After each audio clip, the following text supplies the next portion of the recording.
Hello, everyone, and welcome to More Than a Muse. I'm Stani. And I'm Sadie. Welcome back to another week of More Than a Muse Mystery Month. Murder Mystery Woohoo! Month. Well, I Murder mean, Mystery both Month. murder and mystery. True. If you are new to this podcast, hi. We talk about forgotten women artists from history.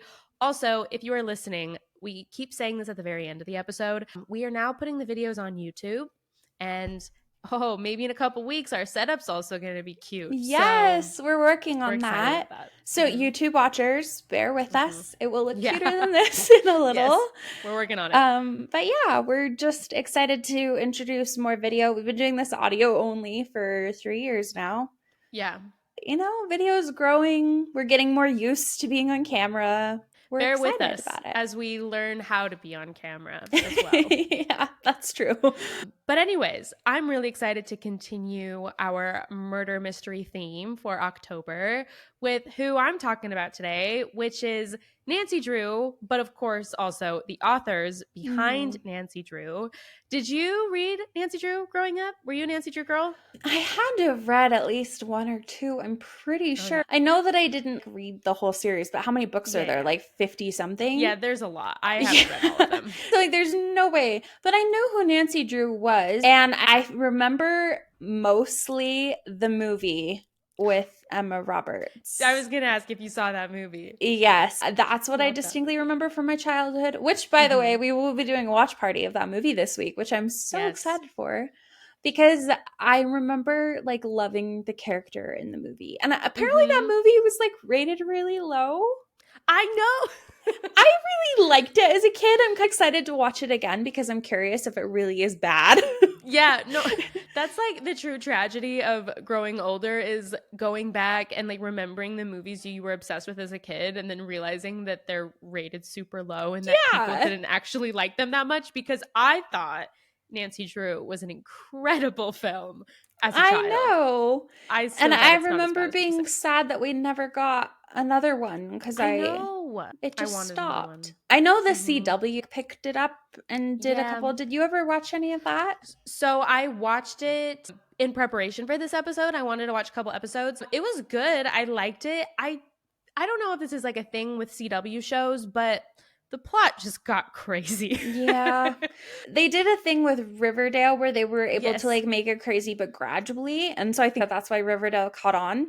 But then they're like, oh, people like the crazy plot. And every other CW show I've seen since then, they like dive immediately into the like insane plot twist like right at the beginning. That is how I felt, where the first like couple episodes set up, you know, there was a mystery, there's like an overarching like town mystery, there's a murder that she's gonna solve. It set it up great.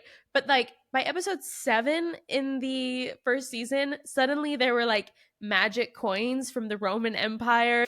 They had to like steal from this like underground cult club where only the elite go, but there's like a ball that they do. Anyways, I was just like, enough. Like, this is too much. Gosh, that's such a bummer though, because honestly, when Riverdale first started, one of the things I loved about it the most is the way that it was able to mix like modern technology with that retro aesthetic. Yeah. And I feel like that's the exact place that Nancy Drew belongs. Yes, totally. So it's such a bummer that they keep getting wilder and they can't just like create a show based off of the books. That's how I felt. The show was still fun. Like, I honestly might go back and still watch the rest of the season because it intrigued me enough that I want to know who was the murderer. I am really interested, but I'm just really, I don't know how crazy we're gonna go. I took a break.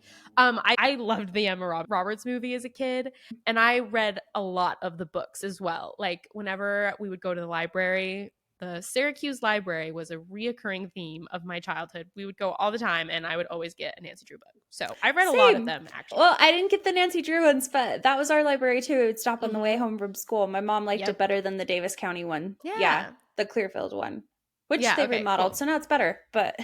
Okay. Anyways, but yeah, no, I love Nancy Drew. So I was very excited, obviously, to get the chance to talk about one of my childhood heroes. And originally it was to talk about the author of Nancy Drew, but because she is such like an iconic character, there's been so many movies, TV shows, and even video games as well that have been created based on the character. I wanted to talk about the character as well, like the series creation, and then go into like how the series was made. It's really interesting actually to learn about. But yeah, big Nancy Drew fan. So excited to that's exciting. Talk about my girl. Anything else that we need to cover for the episode today? I don't think so. Yeah, just follow on Instagram because we've got fun stuff going on for October. And let's learn about Nancy Drew. Let's learn about Nancy Drew. Pausing real quick though, have you or are you planning on going to see the Eras Tour movie? I have not seen it yet. I saw some TikToks. Out for 2 days, so that's I know. I saw some TikToks of people like screaming and dancing in the theater, and I got very worried. I want to just like chill. Super chill. Okay, cool. I got a little nervous. Utah's kind of a that's valid, right? So my mom really wanted to go because she wanted to see the concert, but we couldn't get tickets on the second round. So I'm gonna go with her next weekend, I think. I feel like if you go the second weekend, it will weed out anyone that would be disruptive. Right. I went last night and I felt like the audience was like very engaged and like we did the chant with like Delicate. It was also funny too. Like people were just like lightly clapping after every song. And it was like, Taylor can't hear us, but it just felt right just to clap after every song. No, I love but that. No one was being crazy disruptive. There were like 2 younger girls who like went down in the front and were like dancing to the side. And it was just cute. Like it wasn't annoying, but I didn't want any screaming people either. So thankfully mine was pretty chill. Yeah, I was like in a movie theater. I was like the concert was fine, but in a movie theater, I'm gonna like sit there and just watch it. And enjoy it. Yeah. Yeah. Totally with you. But Sadie went and she got me a cup because she was like, they're gonna sell out. So I got you a cup. And I'm like, thank you. So nice. Sorry to any Taylor Swift fans who didn't want the update, but as a Taylor Swift fan, I gotta check in. You know what's funny? I was like, I'm going the second weekend, and then I was like, crap, there's gonna be spoilers. And then I was like, I went to the concert. I was there. Yeah. I was like, there's no spoilers. There's no spoilers. Did you hear though that she did cut out some songs? Yeah, I didn't know which ones, but I did hear that she did that. And I thought that was a bummer because the movie's 3 hours. Yeah, it's almost 3 hours anyways. I mean, it was still really fun. I had a partially obstructed view, so it was super, super fun to like actually see what was going on stage, get a close on what the dancers that's were what doing. I'm excited about. It was awesome. Yeah, I couldn't see anything that was happening on the inner stage. So yeah, it was really awesome. No, that'll be so great. Well, excited to hear the report back next week. I'll let you know. Okay, so let's talk about Nancy Drew. A brief overview. So she's obviously a fictional character who appears in several mystery book series, movie, video games, and a TV show as a teenage amateur sleuth. The books are actually ghostwritten by a number of authors, and they were published under a collective pseudonym of Carolyn Keene.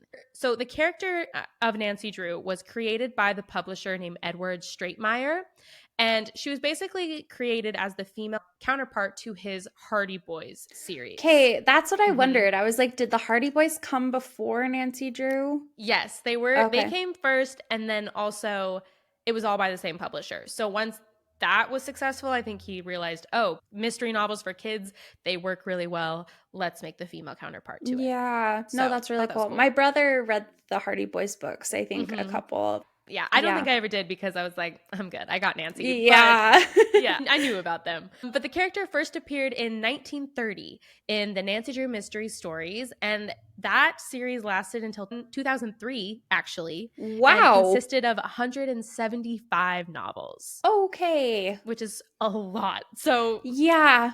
Yeah, a lot.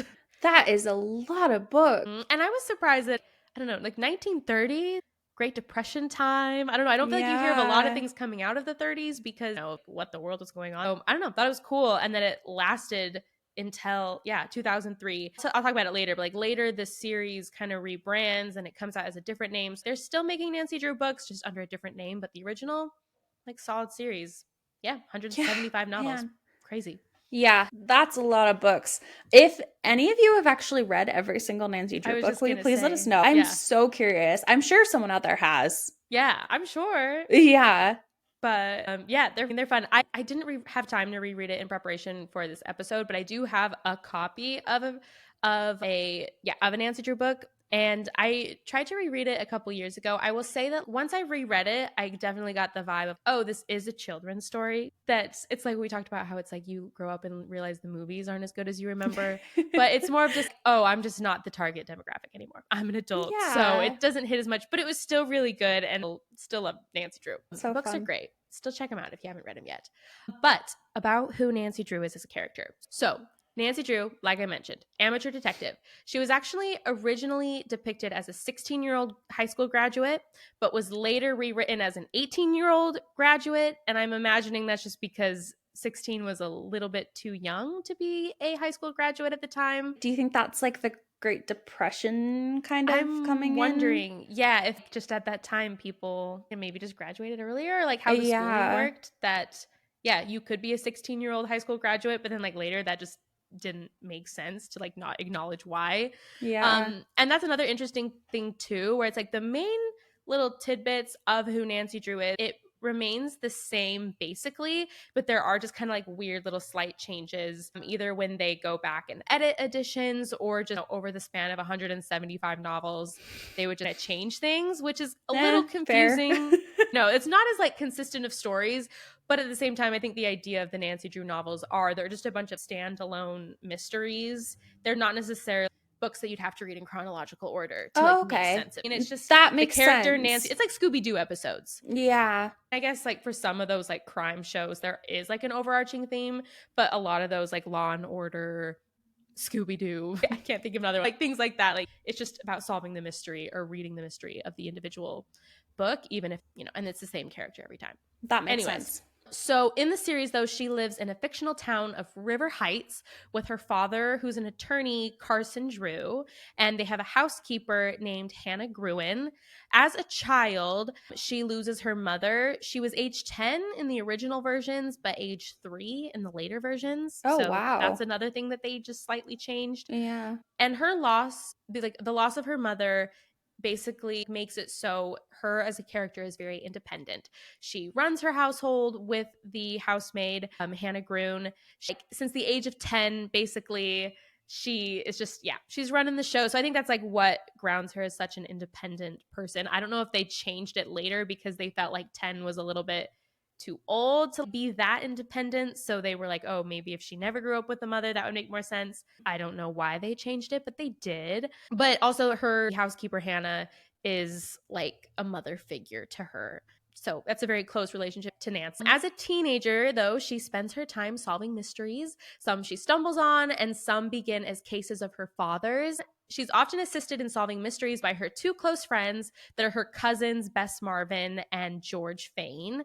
Bess is delicate and feminine, and George is like the tomboy of the group. And then she's also sometimes joined by her boyfriend, Ned Nickerson, who's a student at Emerson College.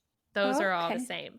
I will say that like with the movies and with the TV show, that's a little bit different. In the CW show, the two girls who are like close to her, they are named Bess and George. Like they're not cousins. They don't start out as friends. But as soon as I knew that their names were George and Bess, I was like, oh, that they're going to be close soon. No, it's just slightly different. But anyways, it was just kind of funny. Like the ways that the series paid homage to the original traits of Nancy Drew, but obviously very flexible when you have magic Roman coins. But anyways. What the heck? I honestly, the plot's crazy. I can't wait to keep watching just so I can see what even happens. Those CW shows, they're like... It's very entertaining. Yeah, goodness. But Nancy is essentially just Supergirl. Like, this quote made me laugh. It said, she is as immaculate and self-possessed as a Miss America on tour. She is cool as a rock star and as sweet as Betty Crocker.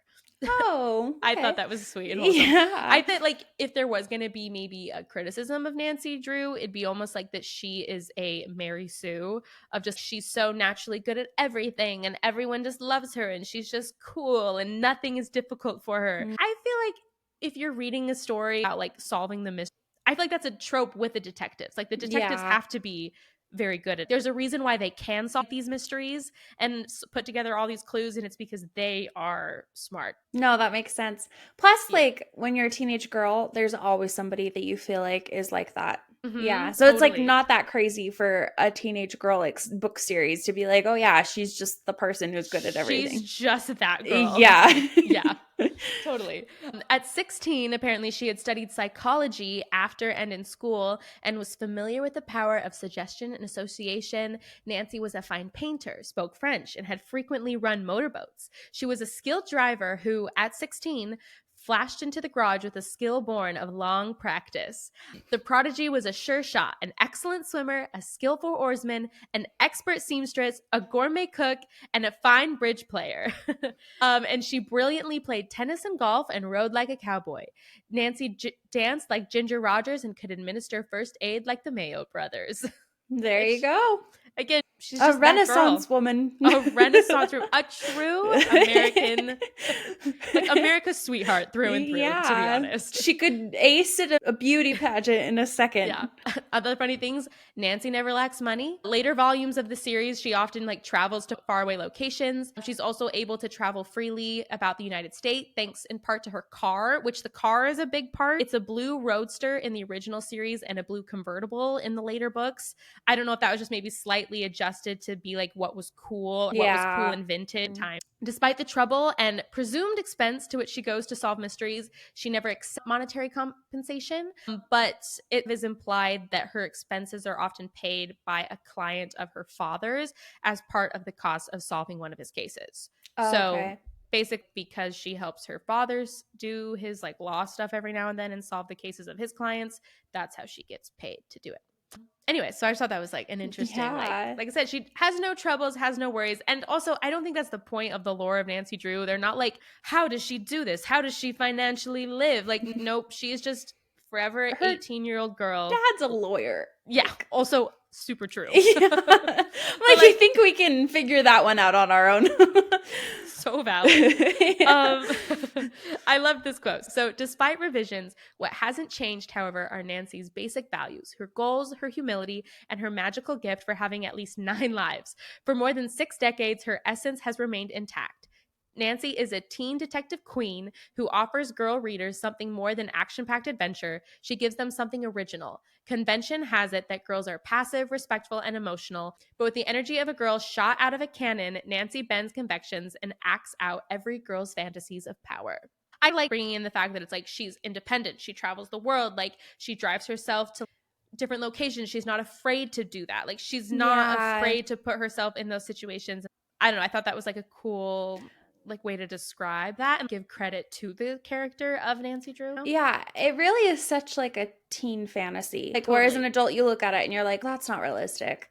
It's for kids. And the idea that like everything's paid for, you have everything you need at your disposal to do it, and you're capable of everything that you need to accomplish. That's pretty great. Yeah, I totally agree. And I think that it's like, as a younger girl, like reading Nancy Drew book, it was really just, oh, she's so cool because she does know everything. She's just good at all these cool things. And it's not like, oh, she's so beautiful. It's like I said, she has a cool car. She has a cool boyfriend in college. She is good at horseback riding. She goes to all these places by herself. Like, she's just the cool girl who can solve crimes and mysteries and put together clues, but also at the same time is like really helpful and altruistic. Doesn't do things for the money, just does it because she wants to help people, but also just like likes solving puzzles. It's just cool. Yeah, so. No, that makes complete sense. As maybe a critique of this, I thought it was an interesting point to bring up that maybe Nancy is like a paradox. So basically at the same time, she can be like feminist girl power icon, but then conservatives can maybe love her because she has like the more traditional like middle class values, but also is, I don't know, still a prim, proper girl who's very kind and respectful. And so it's almost like she does both things at once. And maybe that's what like made her such a universally loved character, is somehow it was able to appeal to both audiences all at the same time. That makes sense. Yeah. So I thought that was an interesting, point to bring up. Anyway, there is our favorite detective around here, good old Nancy Drew. And also, I think the Emma Roberts version, I think she played what I just described exceptionally well. That's what I was thinking about, like, especially they're running the household and everything. Like, I think it fit perfectly. And just so prim and proper. Yeah, and one thing I remember a lot about the Emma Roberts movie is that the other girls at school didn't really think she was great or anything, because she was like into all this vintage stuff, but she like literally didn't care. She just was who she was. Yeah, she was like, this is my old-fashioned lunchbox and this sandwich that I made by myself, and I'm gonna eat it with my thermos of soup, and no one's gonna care. Yeah. Like, it doesn't start out as something that she's insecure about. And I don't even know, I think at a certain point in the movie, she like realizes, I don't know, that she becomes aware of it and wants to fit in, but like she doesn't ever really change who she is. And that never is like a part of the movie. I haven't seen it in a while, but like I said, I don't remember them changing her. That was never the point. It was like, oh, she's so herself, and that's actually what's cool. And then all the characters are like, oh, we were wrong. We misjudged her. So they get it. Anyways. Love Nancy. Yeah, I'm so excited to watch that movie again this week. That's going to be so fun. Me too. Okay, so let's talk about the creation then of this character. So unfortunately, she was not created by a woman, but you know what? Shout out to Edward Stratemeyer for this. So it was created by, like I mentioned, Edward Stratemeyer, and he was the founder of Stratemeyer Syndicate.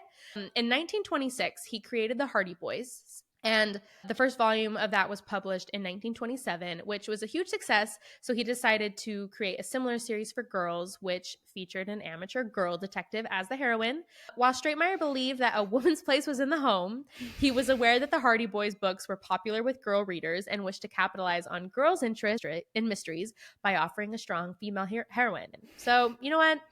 Shout out to capitalism in this one sense, because he was like, you know what? I don't think a woman should be doing this, but it's going to make me a lot of money. What a stand-up guy. What a stand-up guy. So he wrote actually a lot of the plot outlines, and he hired Mildred Wirt, who I'll talk about her life. Her name, Mildred Wirt Benson, and she actually ghost wrote the first volumes in this series under the pseudonym Carolyn Keene. And the later titles have been written by several ghostwriters under that same name. The first 4 titles were published in 1930 and were an immediate success. They don't really know the exact sales figures. They're not available before the years 1979. But something that indicates how popular the book was is that, so a certain editor wrote to Edward in 1931, and basically the letter said, can you let us have the manuscript as soon as possible and no later than July 10th? There will only be 3 or 4 titles brought out then, and Nancy Drew is one of the most important. Wow. The 6,000 copies that Macy's ordered for the 1933 Christmas season sold out within days. In 1934, Fortune magazine featured the syndicate in a cover story and singled Nancy Drew out for a particular attention. Quote, Nancy is the greatest phenomenon among all the 50 centers. She is a bestseller. How she crashed to Valhalla that had been rigidly restricted to the male of her species is a mystery even to her publishers. So I thought that was really cool that like immediately when it came out in the 30s, it was an instant hit. And I think it's like the same thing that we talk about over and over again, where it's like the market learns that women want to see themselves in media, and then they're like, oh, that's weird. And then it like is an instant success. I think we saw it this summer with the Barbie movie, right? Where it's like the movie was written, like was for women, and what happened? It did incredibly well. Yeah. I don't know like, why. Oh, that's weird. It's so funny that it's so shocking every time. Yeah. And this has been going on forever. Over and over again. And we talk about it even with the creation of the Barbie doll. And something was finally created for girls to see themselves as. They wanted it. They wanted more and more Nancy Drew books. And it's still around. It's still around. So to talk a little bit about just the concept of the ghostwriters and how it worked, because this was, obviously unusual. I didn't realize that for a long, long time that Carolyn Keene was actually not a real person. Consistent with the other Stratemeyer Syndicate properties, which is like Hardy Boys and Nancy Drew and like whatever other concepts they would come out with, they would do this where there would be one pen name, but they would hire a lot of different people to be the ghostwriters. I don't necessarily know the point of that. Maybe it was just so that turnover could be high enough. That's what I would assume. If he's that in love with capitalism and making money, it was probably the idea that they could have multiple books in production at different stages at the same time. And I think the most important thing was the character. Like I said, he was the one writing the outline for the mystery and the novels. And so it was like, okay, now I can just write as many outlines I can. have you guys like fill in the pieces. Yeah. So I'm sure it was like, productivity. Not a bad way to run a children's series. No. Especially because the books are pretty short and they were selling them for 50 cents. Yeah. So like, it makes sense. Yeah, it does make sense. Like I said, it's like a business decision. Yeah, totally. So how the contracts would work is they would sometimes, the contracts would maybe be interpreted as requiring the authors to sign away all rights to authorship or future royalties. Contracts stated the authors could not use their pseudonyms independently of the like syndicate. So they couldn't go on like, oh, I'm Carolyn Keene. It had to be so separate than everything. In the early days, ghostwriters were paid a fee of $125, which was roughly equivalent to 2 months' wages, like a typical newspaper reporter. Okay. So like it wasn't a bad paying gig. Yeah. You know, for one story, they'd basically, like I said, get paid for what they would just to be a newspaper reporter for one book. During the Great Depression, the fee was lowered to $100 and then eventually to $75. Oof. Yeah, so that's not great. Would love to see the graphs of the profit margins. Yeah. Like I'm if they like, were still was he selling getting richer books and everyone else was getting paid less? I don't know. Maybe not. Maybe sales were going down and so he had to, I don't know. I mean, like if we want to look at it generously, yeah, that's true. The economy did really suck. So it makes sense. Unfortunately, he would just have to not pay them as much, unfortunately. But all the royalties went to Syndicate. So they were basically just paid for hire for pay, directed, standard, and no royalties would go to them. All correspondence with the publisher was handled through the Syndicate office. The Syndicate was able to enlist the cooperation of libraries in hiding the ghostwriters' names. When Walter Carey wrote volumes 8 through 10 in the original Nancy Drew mystery story, he actually tried to claim rights with the Library of Congress in 1933. The Syndicate instructed the Library of Congress not to reveal names of any Nancy Drew authors, a move which actually the Library of Congress complied. So basically, to summarize it, 1933, a certain person wanted to come forward and say, no, I want my name on it. And they kept it a secret actually for a long time of who the ghostwriters and what their names were on those Nancy Drew novels. If that was the agreement, that's what they know. agreed to. That's what's so annoying is it's like, even if I don't love it, it's like, that is what you agreed to. Like that was what was in the contract. I understand that it would be really annoying not to be like outwardly credited for your work, especially if it was doing this well. Like you would want people to know. But it sucks that was technically outside of the agreement. Yeah. Plus, I kind of look at him like he wrote 8 and 10. So 8, 9, and 10. So I'm like, that's 3 books. Yeah. And it obviously was already successful before then. True. So I'm like, you can't just come on and take credit for everything. Yeah. Maybe those books were like super successful. I don't know. Yeah. But I talked about the process, but just to break it down even more. So the process would consist of creating a very detailed plot outline, drafting a manuscript, editing the manuscript, and then Edward Stratemeyer and his daughter Harriet Adams and Edna Stratemeyer Squire, they actually wrote most of the outlines for the original Nancy Drew series until 1979. So I thought that was cool. And even if the original creator wasn't a woman, his daughters actually played a pretty key role in the original outlines. And so I thought that was really cool. So shout out to Harriet Adams and Edna Stratemeyer. They were also big players in the creation of Nancy Drew. And then usually other writers, though, would write the manuscripts. And then, like I mentioned, that most of the earlier volumes were written by Mildred Benson. At the end, after we talk about this, I'll give a brief overview of her life. Stratemeyer edited the first 3 volumes, and then Harriet Adams, his daughter, edited most of the future volumes until she died in 1982. So a really long time. Yeah. What a cool way to pass on the legacy. Be like, she was so involved in it from the beginning, and then she gets to edit it until she passes away. That's really cool. And then even from the late 50s until she died, she would actually revise a lot of them as well. So she was very involved. And then from the 50s as well, she would also write the manuscripts for most of the books. So I thought that was really cool. Like she started out writing outlines and then would revise it, and then that later to her just taking over and writing most of the books. After Adam's death, Harriet, his daughter, the series production was overseen by Nancy Axelrad, who also wrote several of the volumes. The rights to the character were sold in 1984, along with just the company Stratemeyer Syndicate itself, to Simon and Schuster. And then the book packager Mega Books subsequent hired authors to write the main Nancy Drew series and a new series called the Nancy Drew Files. So like I mentioned, they changed over time. I remember as a kid seeing like the different covers for like the Nancy Drew books. Like, those look different. That's weird. But it was almost like to show the transition of different publishers and different people picking up the Nancy Drew books. So, hey, aren't the Nancy Drew Files ones the ones that they based the video games on, though? I think so. Hey, because I was like, I always assumed that the Nancy Drew Files was the video game name, and then Nancy Drew was the book series. Now I'm like, oh, it was both. And this thing, like, there's all the Nancy Drew, but like, well, it's like Scooby Doo. I didn't plan on talking about Scooby Doo at all. It's and okay. Now I brought it up twice. Child mystery. Child mysteries, yes. Where it's like there's like the original Scooby Doo, then there's What's New Scooby Doo. They all have slightly different names to just show like different people creating them, or like being the main person behind them.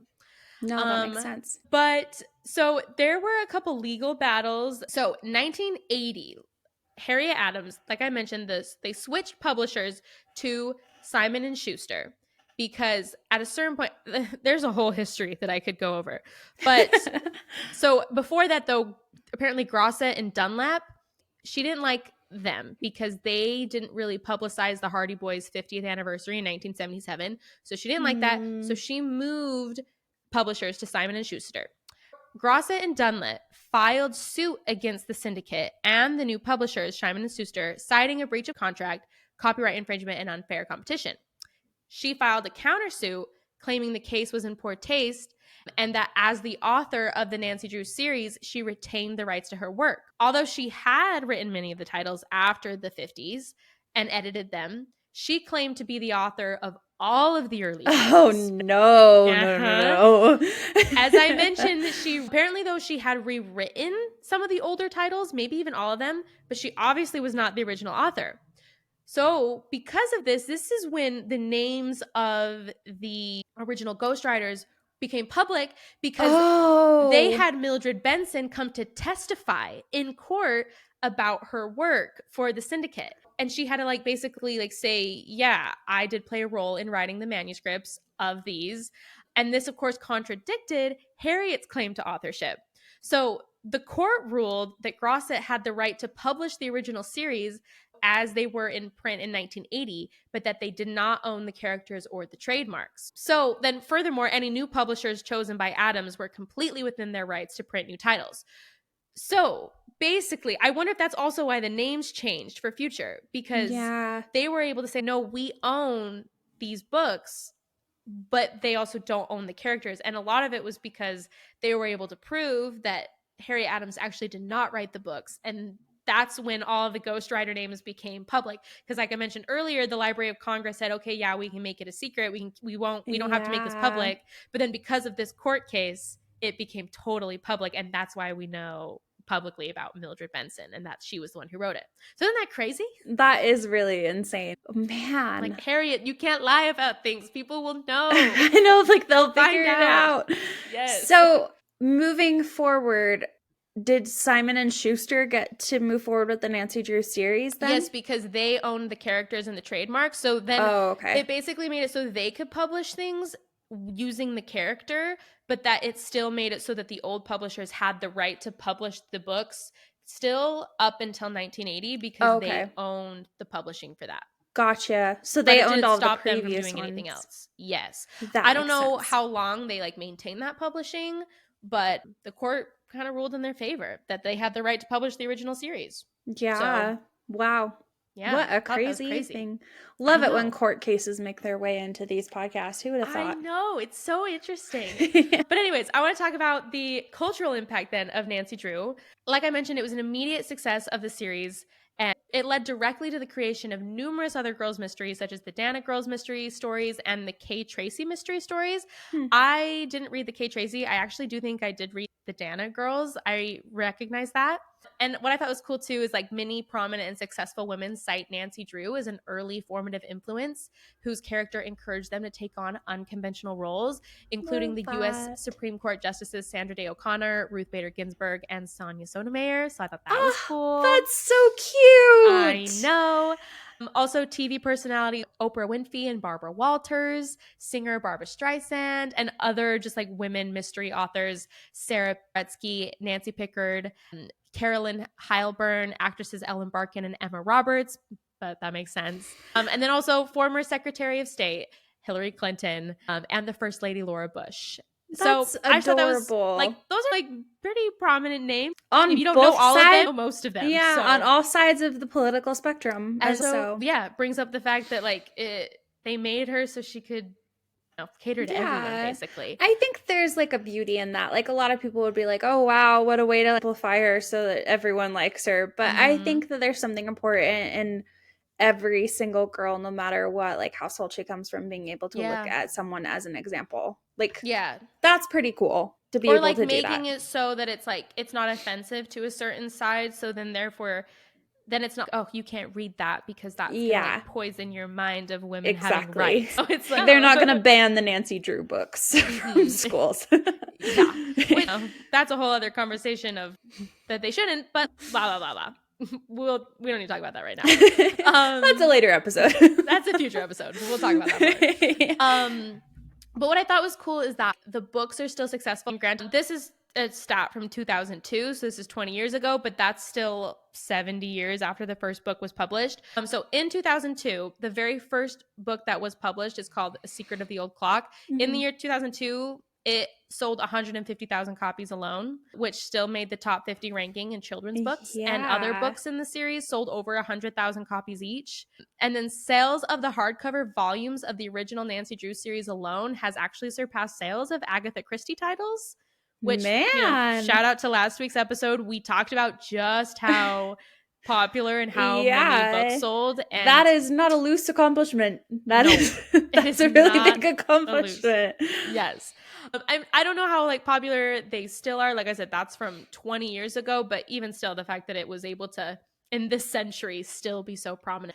And then I like this quote. So many feminist critics have pondered the reason for the character's iconic status. Nancy's car and her skill in driving and repairing are often cited. It's like the original, not like other girls. It's like, I can fix cars and I care about cars, but it's fine. Maybe Nancy Drew's maybe a pick-me. It's fine. Yeah. She was created by a man. Give her a break. She was. Maybe she's like the pinnacle of a man's fantasy. Whatever. But they point out that the famous blue convertible is a symbol of ultimate freedom and independence. Not only does she have the freedom to go where she pleases, she's also able to change a tire and fix a flawed distributor. Prompted Paretsky to argue that in a nation where car mechanics still mock or brush off complaints by women, Nancy remains a significant role model. So I like it thinking of that way, where it's like, no, it just shows her independence, that she like doesn't need a man. And it's not to show off to other men, it's just so that she can be fully independent. She's out on the road solving mysteries and something happens. She's got to fix it. Be prepared. Yeah. But she's also just treated with respect. Her decisions are not often questioned. She is trusted by those around her. Male authority figures believe her statements. Neither her father nor Hannah Gruen, who is like the motherly housekeeper, they don't play restrictions on her comings and goings. Like they fully trust her. Her father doesn't have any restrictions on like I said, she trusts her to have her own car. She even apparently like has a gun in the original version of the Hidden Staircase. I don't know if that was changed later, but in the original version, she has her own gun. So I think that just like shows she's an independent woman, that like as a 16-year-old girl, she has her own car and gun in the 1930s, like she's an independent woman. But also he asks her advice frequently about his court cases and will listen to her. And I also think like it's not that trust hasn't like, gone unearned. Like they definitely established Nancy as like a very trustworthy woman. She doesn't go to school. As I mentioned, that's not necessarily explained, but it's just assumed that it's because she's done with school, so she doesn't have to worry about that. She's a heroic figure. She undertakes her adventures not for the sake of adventure alone, but in order to help others, particularly the disadvantaged. And for this reason, Nancy Drew has been called the modern embodiment of the character of good deeds. So I thought that was cute. sweet. Like I mentioned, though, there has been some critiques, and we talked about it a little bit, where basically that it like combines some contradictory values that maybe don't work. There is it was like in a literary journal that I could spend a lot of money to get, but it was by Kathleen Chamberlain, and it's The Secrets of Nancy Drew. And I do have this quote from it, though. So shout out to Kathleen. And she said, for over 60 years, the Nancy Drew series has told readers that they can have the benefits of both dependence and independence without the drawbacks, that they can help the disadvantaged and remain successful capitalists, that they can be both elitist and democratic, that they can be both child and adult, that they can be both liberated woman and daddy's little girl. As another critic puts it, Nancy Drew solved the contradiction of completing discourses about American womanhood by entertaining them all. So it's like I'm going to talk about the Barbie movie again. Yeah. Like the monologue of the Barbie movie where you just can't have it all and all these contradictions are expected of you and it's impossible.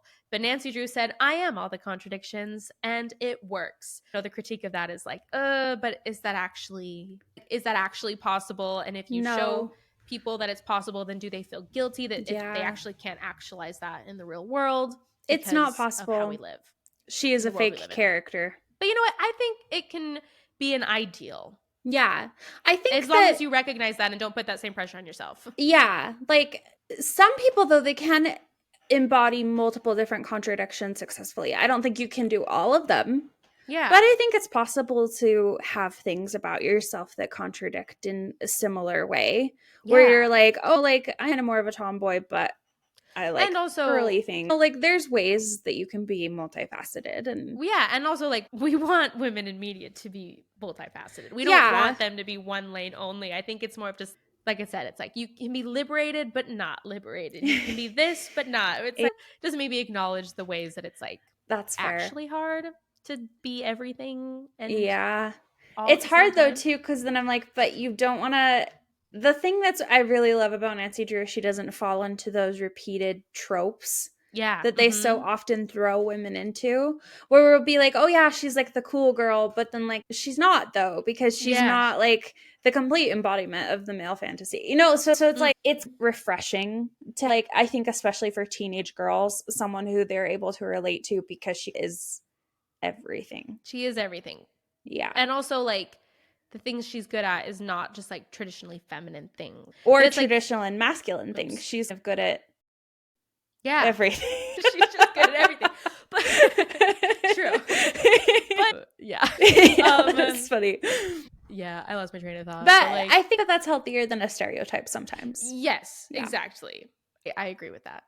I know we're like 50 minutes into this episode, but I'm going to talk about the women still. It's just briefly. And first I want to talk a little bit more about Harriet. So like I mentioned, she actually had a sister named Edna, and they took control over the Stratemeyer syndicate after her father died. Edna would run the basic business operations while Adams dealt with publishers and wrote. Edna basically became inactive from the business. She got married in 1942, and then Harriet completely took over the business.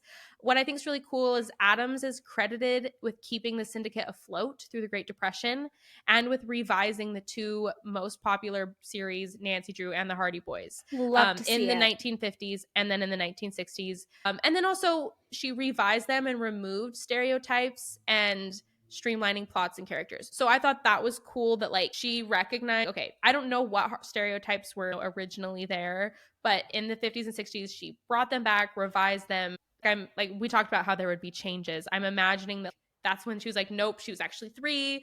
When the mother died, she was actually like, this is how they all know each other. And she ran the company for 52 years.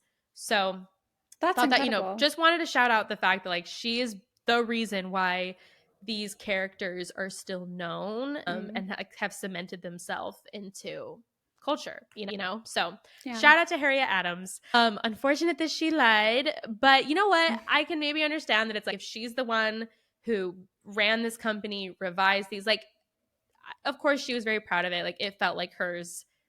I'm glad that she did what she did. Yeah, I feel like it would be hard, especially because their father had them so involved from such a young age.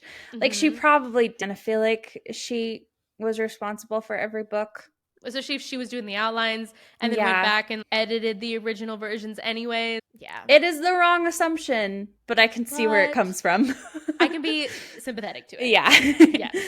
Okay, I want to talk about Mildred because she was a huge part of the success. She literally wrote the books file. Mildred Augustine Vert Benson. She was born July 10th, 1905, and she was an American journalist and writer of children's books. She wrote, like I mentioned, the earliest Nancy Drew mysteries and created the detective's adventurous personality. And then she wrote with Straightmire Syndicate from 1929 to 1947 and contributed to 23 of the first 30 Nancy Drew mysteries, which were all bestsellers. So yeah, a very significant part of the makings of this character. Definitely. She was born in Ladora, Iowa, and she actually earned her degree from the University of Iowa in 1925. She got her degree in English, and she later returned to the university in 1927, and she actually became the first student there to earn a master's degree in journalism.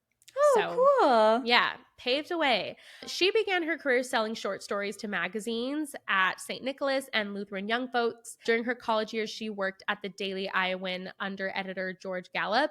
And after receiving her undergraduate degree for the Society pages of the Clinton Herald. So she was writing short stories, selling them, and working for newspaper. This is how she started working with Edward and writing for Nancy Drew.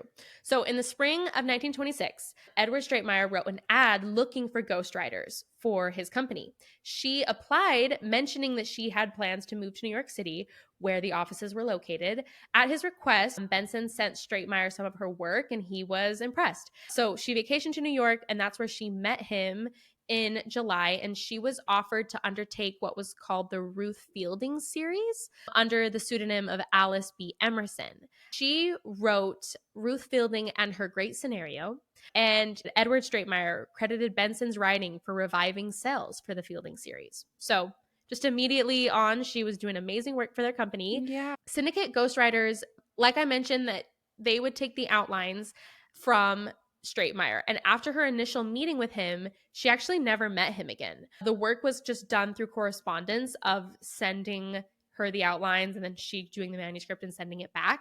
As with all of the ghostwriters, under the terms of her contract, she was just paid a flat fee for her work. Her flat fee was quoted as $125 to $250. So I don't know if she just got paid more because she had been doing it for so long for them. Yeah, or because I wonder. She was so instrumental to it all. They probably, like, depending on how good the books did that you wrote, I'm assuming you get like a raise or something. Probably. Yeah. What I thought was interesting, I don't know if I mentioned this. So while they completely signed their rights away and they couldn't like publicly say what books, they were able to say that they wrote for the syndicate.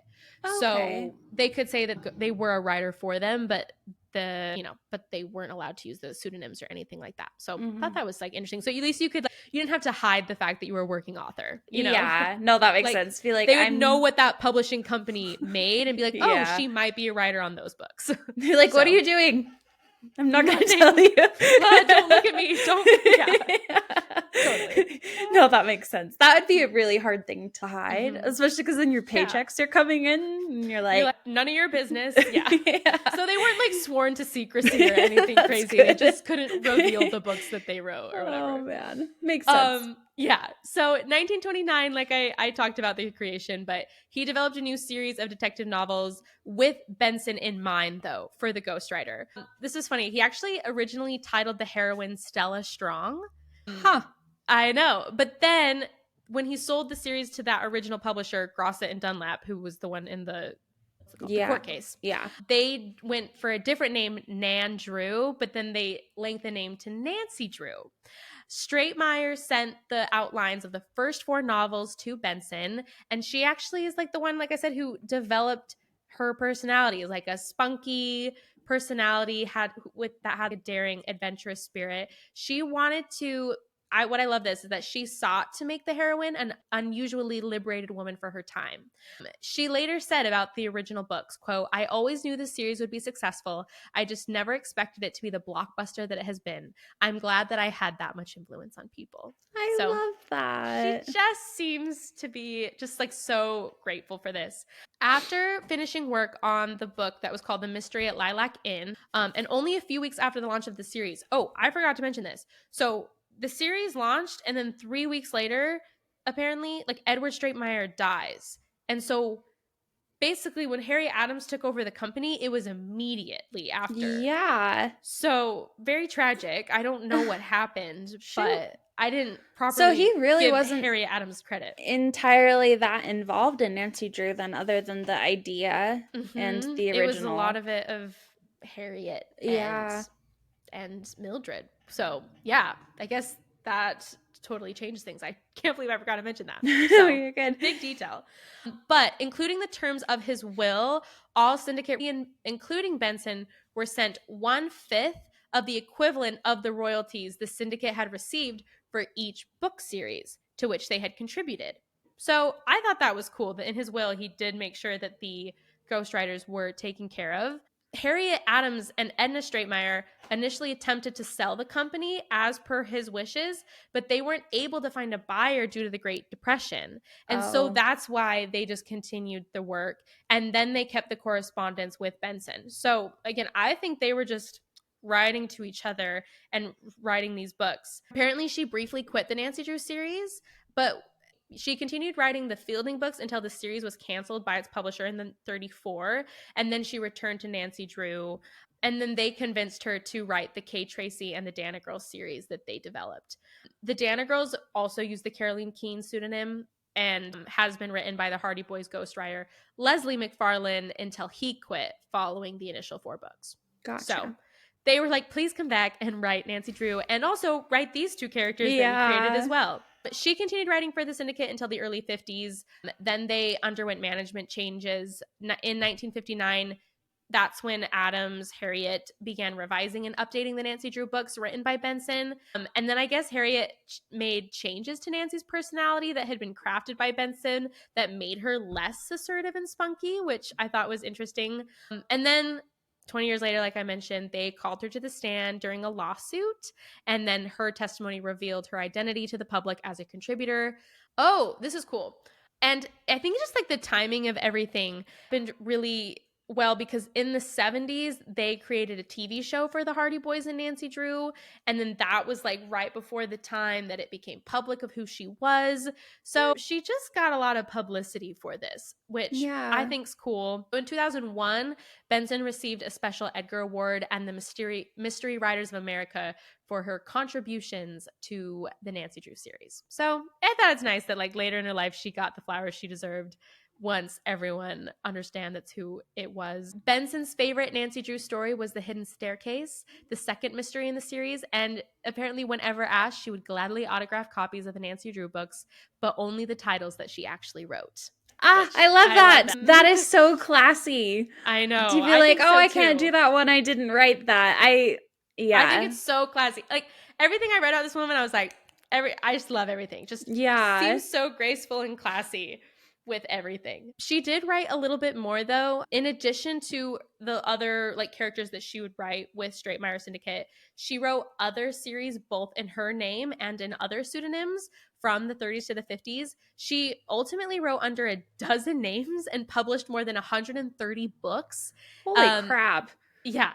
In 1930 and 31, she wrote the Ruth Darrow series, which is the story of a girl who takes flying lessons and flies in her own aircraft and then wins a national cross-country race, lands on an aircraft carrier, helps the Forest Service in fighting forest fires, and alerts the Coast Guard of an immigrant smuggling scheme. See? She just loves to write about impossible teen girls. Yes. The series has been highlighted as an unusual for its time for both its generally authentic aeronautical lore. So in the sense that it was very accurate to planes and what was needed. But then of course, like the consistent and very outspoken advocacy for what women could do, but also what they could do with like machines. He was really good with cars, and then Ruth Darrow was really good with airplanes. So it just shows like what she was passionate about, which I thought was really cool. That's so fun. 1939 to 47, she wrote the Penny Parker books, which were published under her own name. Parker was the daughter of a newspaper editor who sought to become a reporter herself, often becoming involved in mysteries and dangerous situations. She was modeled after both the Nancy Drew characters and after herself, after Benson. But she gave but also gave Benson creative control of the character and her stories that she did not have for the Nancy Drew series. She actually later would cite Parker as her favorite of the characters she wrote and considered her to be a better Nancy Drew than Nancy is. That's cute. I thought that was funny. That makes me want to read a Penny Parker book. Me too. Yeah. I'm like, I can get behind newspaper reporter solving crimes. Or Ruth Darrow. Yeah. The airplane. Aeronautical wonder. Literally. Yeah. She began working at the Toledo Blade in 1944 and continued there for 58 years. The Blade, which is just a newspaper in Toledo, Ohio. And she continued there for 58 years. After the death of her second husband in 59, she focused on journalism. In the 1990s, she began writing a weekly column of the Toledo Blade titled On the Go. She continued this and writing obituaries full-time until just a few months before her death. She was also known, shockingly, as a great adventurer. She made numerous trips to Central America, witnessing archaeological excavations and visiting different Mayan sites. After her second husband's death, she actually obtained her pilot's license and continued flying for several years. And she died in Toledo, Ohio at the age of 96 in 2002. Man, what a woman. What a woman. I love her. Yeah, and I love that she like got her pilot's license, but also she must have known a lot about planes before she actually got her license, if she was able to so accurately write that. Yeah. So, I wonder which came first. I want to know more about her. The idea for the series or her love of planes? I bet the love of planes came first. You'd and I bet assume. That's why she wrote it. Yeah. I'm getting very, what's her name? Who did we read the biography on? Oh, Dickie Chappelle. Yes. Ruth Darrow is giving Dickie Chappelle vibes. Yep. Go listen to that episode of ours. Mm-hmm. It's truly one of my favorites about the war correspondent, Dickie Chappelle. Dickie Chappelle would love those books. Yes, she would. I hope she read them, actually. Yeah. Wait, I don't know if that was before her time. It would have been right around if it was the 30s, 40s. Yeah. She might have been a little too old for children's books, though. That's true. But, anyways. Yeah. But, so there is Mildred, the original, not creator, but was such a huge role Drew was, and yeah, wrote most of the first 30 editions of it. And That's was so just cool. A prolific author throughout her entire life. Incredible. Even if Nancy Drew wasn't originally created by a woman, I think women made her who she is today. So I would agree. Yes. And also, I didn't talk about the video games, but apparently they're really fun. I never played them. I know. I keep meaning to check them out, and then keep forgetting. I think at one point I was about to get one because I think they're just computer games. Oh, yeah. Uh-huh. Yeah, I never played them. So it's like $20, and you buy a mystery, and then you just play it on your computer. It's just a PC or Mac game. Go play some Nancy Drew. Yeah. But anyways, there is our true all-American teenage sleuth, Nancy Drew, and the creators. Hope you, I don't know, feel inspired to go watch the movie with us this week, of course, or read the books, maybe. Want to get nostalgic, play the video games. Definitely. Blue convertible yourself? I don't know. Oh, man, if only. True. Anyway, one thing I did want to mention, did you ever watch Veronica Mars? Yes. Oh, my gosh. We should have done Veronica Mars. Created by a man, but that's okay. I just love Veronica Mars. Yeah, I just wanted to mention it because that series is so good, and it went on for a really long time. And the guy who actually wrote it, produced, directed, screenwrite, and everything, he also wrote iZombie. Which, did you ever watch that too? Okay, those are both crime-solving shows. iZombie, the premise is that she eats the brains of the victims in autopsy. Oh. And then she's able to solve their murder because you get people's memories. Oh. Yeah. I had not heard of that. That's okay, cool. Yeah. Weird. I really loved it. And then it got super strange. But Veronica Mars went on for 4 seasons. It was total 90s show. But the premise is basically the same as Nancy Drew. Her dad is a private investigator. Yeah, true. And then she helps him solve a lot of cases. But originally he hires her as the photographer to because he gets a lot of cases for cheating spouses and stuff. So she goes and takes pictures but then she ends up helping him like solve all of these cases and everything. And I think they're a little bit more realistic. They're really like, she's an outcast at school, and their not as their much of like a good at everything character. Yeah, her family's not doing super well, but it has like the single dad, really independent teenage girl solving crime vibes. And the actress is Kristen Bell. It's so good. Yeah, it's just like fun little 90s vibes, and it's all on Hulu. So if you're looking for something that gives Nancy Drew without the Roman coins and ghosts and seances, you can watch Veronica Mars. I think that is a great recommendation. I don't know why I didn't think about making that connection, but so good. No, Love Veronica good. Mars. Well, thank you for joining us, listeners, for our second episode in our More Than Amused Murder Mystery Month. You can check out last week's episode about Agatha Christie. And next week, we are not going to be talking about an author or a book series. We'll be actually talking about movies. Yes. And the women in certain movies. I don't know if we want to give it away or not. We're talking about Hitchcock. Yeah, Hitchcock. Yeah. He is such a regarded film director and creator, but there is a lot of women involved in that, and a lot of situations that happened with the women involved in that, and we think that they deserve a lot of credit for the success of those movies. So we're excited to talk about all of that and continue this murder mystery fun October month. Yeah. Amazing. See you then. See ya. Bye. My spotlight this week is a creator called Kiku. I think Kiku. Lynn. That is her username. Her first name is spelled Keiko, and then Lynn, Lynn. A lot of our mutuals actually follow her, but it's such Wes Anderson vibes. She does these narrated videos. She's been doing a lot of costumes and like showing different costumes, but it is such Wes Anderson vibes, which I just love.